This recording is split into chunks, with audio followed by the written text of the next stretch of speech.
अंकिता के मुद्दे को ले लूं, है ना? प्रदेश की आज मीडिया के साथ ऐसा घटनाक्रम आज हुआ, अभी मैं लेकिन मोबाइल आपका पे कोई देख रही थी, पब्लिक रिएक्शन नहीं तो आया, रितु जबकि जी आपको का जनता के साथ खड़ा रहना चाहिए था इस ऐसी मुद्दे में बात जो लोग बोलना डिमांड कर रहे मेरे थे को साहब बड़ा खल सीबीआई गया। की। अंकिता मेरे लिए मुद्दा नहीं है, आपके लिए मुद्दा हो तो सकता है, मैं आपको मेरे लिए सुनाऊं मुद्दा नहीं क्या है। कहा इसने। अंकिता के मुद्दे को ले लूं, है ना? प्रदेश की मीडिया के साथ ऐसा घटनाक्रम हुआ, लेकिन आपका कोई पब्लिक रिएक्शन नहीं आया, जबकि आपको जनता के साथ खड़ा रहना चाहिए था इस मुद्दे में जो लोग डिमांड कर रहे थे साहब सीबीआई की। अंकिता मेरे लिए मुद्दा नहीं है, आपके लिए मुद्दा हो सकता है, मेरे लिए मुद्दा नहीं है।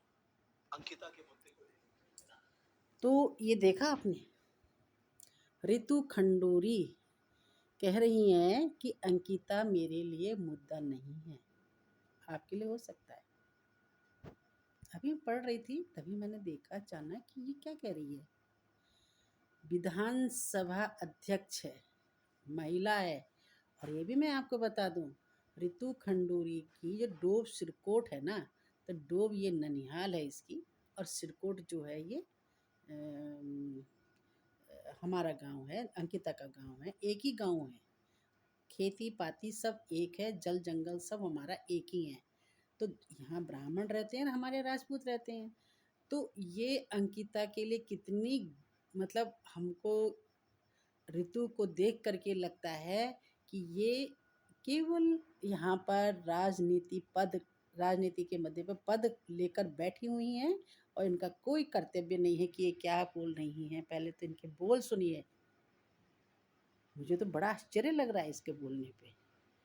लोग तो इसका मतलब मेरे को यही यही यही समझूंगी कि ऋतु तुम भूषण ही रह गई, तुम खंडूरी नहीं बन सकी। आप अपनी माँ से सीखो पहले, कितनी राजनीतिज्ञ हैं वो। अगर उनको उनसे ये क्वेश्चन किया जाता तो उन्होंने बहुत अच्छा इस पे आंसर देना था। ऋतु, आप अपनी माँ के साथ में ट्यूशन पढ़ो, क्लास लो। मुझे तो बड़ा ताज्जुब लगा, इतना गुस्सा आ रहा है ना कि यहाँ पर तुमने एक महिला के पद को हत्या के बैठी हो। तुम्हें तो वहाँ भूषण में ही जाना चाहिए था। केवल पिताजी के नाम पर लेके बैठ गए, और अपने अपने क्षेत्र का फल का पता नहीं है, अपने गांव का पता नहीं है, अपने रीत अपने सिस्टम का, जो अपने पहाड़ी लोगों का कल्चर का कोई ज्ञान ही नहीं है। छोड़ दो ना इस विधानसभा पद को, क्या लेके अड़ी पड़ी हो, क्या मिल रहा है तुमको इसमें। भैया तुम अपने ही जन सरोकार की बातों को, जन सरोकार की बात नहीं करोगी तो फिर फायदा क्या है। कि मैं अब मुख्यमंत्री के लिए कह रहे कि मुख्यमंत्री भी तो सारा पूरा प्रदेश से खड़प कर देगी, वहाँ महिलाएं कत्लेआम हो रही हैं, इन्हें कुछ चिंता ही नहीं है। इन्हीं के ननिहाल की डोब की लड़की, डोब सिरकोट की लड़की अंकिता भंडारी है। ये हमारी एक ग्राम पंचायत है, उसमें ऋतु खंडूरी यानी दुर्गा दादी, जो इनकी दादी थी, हम उनको दुर्गा दादी ही कहते थे। हमने तो उनको मतलब इतने प्यार से रखा है दादी को, मंचों पे ले जाना, सारे सामाजिक कार्यों में आगे रखना। दुर्गा दादी तो मेरे कार्यक्रमों में एक ऐसे थी, कहती तो मेरी विरासत है बस। और आज यही अब सही कहती थी वो, विरासत खून से नहीं संस्कारों से आती है। दुर्गा दादी का भी तुमने वो बुरा हाल किया था उस समय, हमें पता है, कभी पूछा नहीं अपनी माँ को, दादी को। आज उसी दादी के गांव की लड़की अंकिता भंडारी के पे इतना बड़ा, मुझे तो अफसोस हो रहा है, इसलिए मैं आगे बढ़ ही नहीं पा रही हूँ। मतलब मेरे को शब्द ही नहीं मिल रहे कि मैं इस ऋतु के लिए बोलूँ तो क्या बोलूँ। कभी कभी मतलब सच में देखा है, जहाँ महिला दुर्गा भी है, चंडी भी है, काली भी है, पर वहाँ ऐसी नारी भी है। ऋतु खंडूरी, हट जाओ आप अध्यक्ष पद पर, देखना आप ज़्यादा चल नहीं सकती। अब जिस दिन तुम इस पद से हट गई, अपना तुम विधायक बन सकती हो। अब जाओ और अपने बिहार में बैठ कर के आराम से वहाँ पे कार्यक्रम करो, दिल्ली में जाओ, दिल्ली में ही रहो, अपने बूढ़े माता पिता की सेवा कर लो, जिनके कारण तुम आज इतने बड़े ऊंचे पद पर बैठी हो। आज उन पिता की सेवा में लग जाओ। कैसी बात करी तुमने कि अंकिता से, मेरे को बार बार सुना, पहले मैंने कही कहीं मेरे आंखों को, अंकिता के मुद्दे को ले लो, देखो फिर सुनो। प्रदेश की मीडिया के साथ ऐसा घटनाक्रम हुआ, लेकिन आपका कोई पब्लिक रिएक्शन नहीं आया, जबकि आपको जनता के साथ खड़ा रहना चाहिए था इस मुद्दे में जो लोग डिमांड कर रहे थे साहब सीबीआई की। अंकिता मेरे लिए मुद्दा नहीं है, आपके लिए मुद्दा हो सकता है, मेरे लिए मुद्दा नहीं है।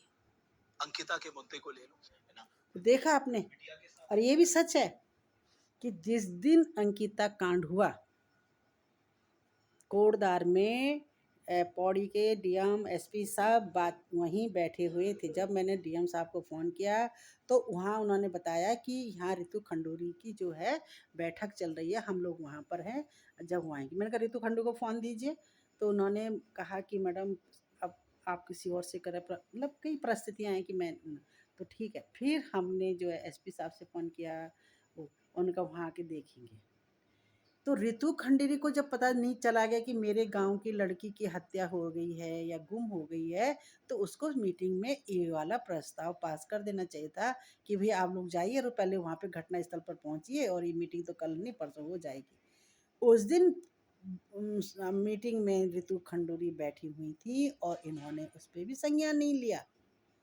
और जब ये वहाँ पे लौट के आई, ना इन्होंने कभी, ना इन्होंने ऐसे नहीं कहा कि डीएम साहब आप देखिए, या सीएम साहब से भी नहीं कहा, किसी से नहीं। इसके तो ऐसा लग रहा है जैसे कि विदेश से आ गई होगी और उसको उत्तराखंड का कुछ पता ही नहीं है, जबरदस्ती पिता की कुर्सी बैठ कर के पिता में बैठ गई। तभी हम, मैं कहती हूँ राजनीतिक के लोग, लड़कियों, लेडीजों, महिलाओं जो बहुत इसमें सशक्त है, उनको पढ़ो, चाहे बीजेपी हो चाहे कांग्रेस है, कोई भी हो, ऐसी महिलाओं को दीजिए ना, कि जो महिलाएं पूरे उत्तराखंड में जब वो राज्य ले सकती है तो क्या अपना राज्य आंदोलन नहीं चला सकती? कहाँ रितु खंडूरी का कहीं पे भी आंदोलन में कहीं पर भी कोई भी एक रत्ती भर का इतना भी नहीं है।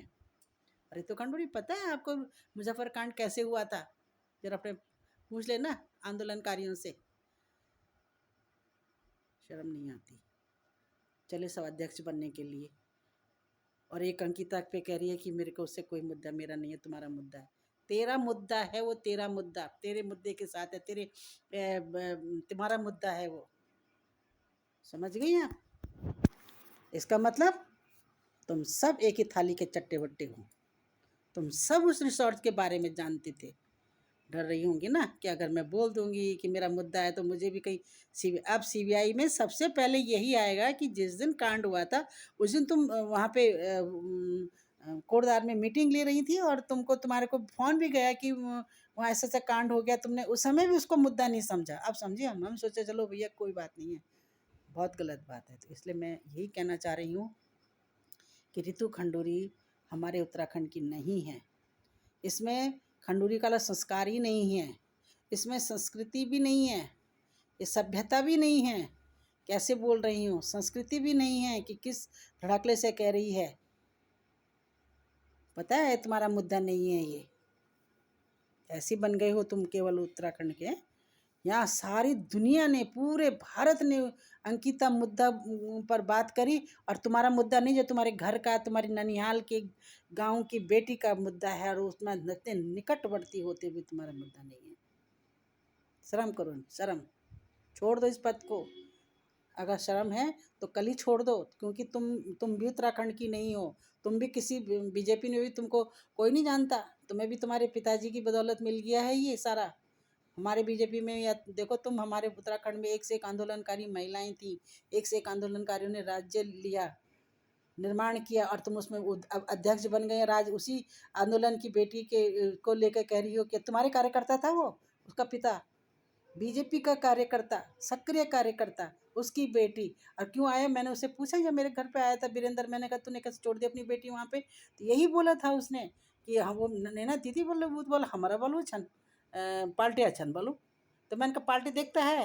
अरे मैंने कहा तेरे दिमाग में, क्योंकि पहाड़ी लोग सीधे सिंपल सज्जन होते हैं ना। तो यही मेरा कहने का मतलब है ऋतु, ये तुमने आज जो मैंने सुना, आज मुझे मैं अभी बैठी ही थी, मैंने अचानक खोला तो सुना, मेरे को बड़ा ताज्जुब लगा। अब मेरे को बताओ, अभी इतना शॉर्ट हो गई, मैंने कहा कैसे बोल रही है लेडीज। तभी तो बीजेपी की मोर्चा की वो नौटियाल भी उस समय अध्यक्ष थी, उन्होंने भी एक लेडीज को कभी सड़कों पे नहीं आने दिया। मैं तो उसको मानती हूँ कि चलो वो बीजेपी में काम करती रही है, वो बीजेपी में से है, तो मैं इसलिए नहीं कह रही हूँ उसने क्यों नहीं किया, उस पर प्रेशर पड़ा होगा कि फिर वो कई चीज़ों की बात हुई होगी कि नहीं करने, पर यही है बीजेपी का चरित्र, यही है बीजेपी का धर्म जो ऋतु जी ने पर, यही है सनातन धर्म जो बदलता रहता है। सनातन का अर्थ होता है एक जैसा। सूरज निकलता है, रोज आता है जाता है, चंद्रमा रोज आता है जाता है, 15 दिन हो, चाहे वो अपना कर्म में घूमता है, उसको कहते हैं सनातन। और तुम जैसे जो अपने को परिवर्तन कर देते हो ना, तो तुम धार्मिक नहीं हो, नफरती हो। तुम्हारे अंदर महिलाओं के प्रति भी दया नहीं है, उस बेटी के प्रति भी दया नहीं है, उस उत्तराखंड की बेटी के प्रति भी दया नहीं है। तुम नफरती फैलाने वाले हो, इसलिए तुम कभी धार्मिक नहीं हो सकते हो, तुम कभी ब्राह्मण नहीं हो। ब्राह्मण के नाम पर तुम भी एक धब्बा हो। ब्राह्मण का अर्थ समझते हो क्या होता है? ब्राह्मण का अर्थ जाति नहीं होती है। ब्राह्मण का अर्थ होता है जो ब्रह्म को जानने वाला होता है, जो अंकिता के अंदर भी है, तुम्हारे अंदर भी है। उस ब्रह्म तत्व को तुम नहीं समझ पाती हो, इसलिए तुम जाति की नहीं, तुम धर्म की भी नहीं हो। तुमने सारा ऐसा कह करके हमारी पूरी नारी शक्ति का, नारी समाज का जो है वो किया है, अपमान किया है, अपमान किया है। और जरा अरुणाताई जी से पूछो पहले, अगर उनसे पूछा जाता तो उनका वो सटीक अच्छे उत्तर देती। इसलिए अरुणाताई जी के पास बैठो, उनसे अपनी राजनीतिक का पहले पाठ पढ़ो, तब जाके समाज में निकलो। समाज में राजनीति का अर्थ होता है राजकाज चलाने की नीति, चाहे बीजेपी हो चाहे कांग्रेस हो। सरकार जिसकी होती है उसमें सारे मंत्री, सारे विधायक एक साथ मिल बैठ करके अपने राज्य के लिए सोचते हैं, अपने राज्य के विकास के लिए सोचते हैं। और तुम उसकी अध्यक्ष होने के बावजूद बावजूद इतनी छोटी घिनौनी, घटिया और बहुत ही अनपढ़ जैसी बात कह दी। तभी कहते हैं अनपढ़ों की जैसी संगत वैसी सोबत। पढ़ी लिखी हो, बहुत अच्छे संस्कारों की तुम्हारे परिवार में हो। हमारे आज आपके अपने पिताजी से पूछो कितने नामी कामी थे, और आपने अपने पिताजी के पद तो ले लिया, पर अकल, बुद्धि और वो नहीं ले सकी, संस्कार नहीं ले सकी। समझे आप? आपके पिताजी का वो सम्मान पक्ष और विपक्ष सारे उत्तराखंडी लोग करते। आपकी माँ को मैं आदर और सम्मान करती हूँ ताई जी, हर समय। कभी भी उन्होंने गलत काम के लिए कभी नहीं बोला उन्होंने। जो भी हम भी गए उनके पास जाते थे, जो काम लेके गए होंगे वो होते थे, अपने कभी नहीं किया रहा है हमने। समाज के जो भी बोला होगा किया है। आपको पता है, आप इतनी घिनौनी बात बोलकर सच मेरा हृदय अभी भी, मतलब मैं सोच रही हूँ कि क्या कर दूँ मैं। समझे? तब कहते हो अपने को हिंदू, तब कहते हो आप अपने को मैं हम हिंदू। हिंदू हिंदू का अर्थ क्या होता है? हिंदू माने हिंदू, सिंधु होता है। सिंधु का फारसी शब्द है हिंदू।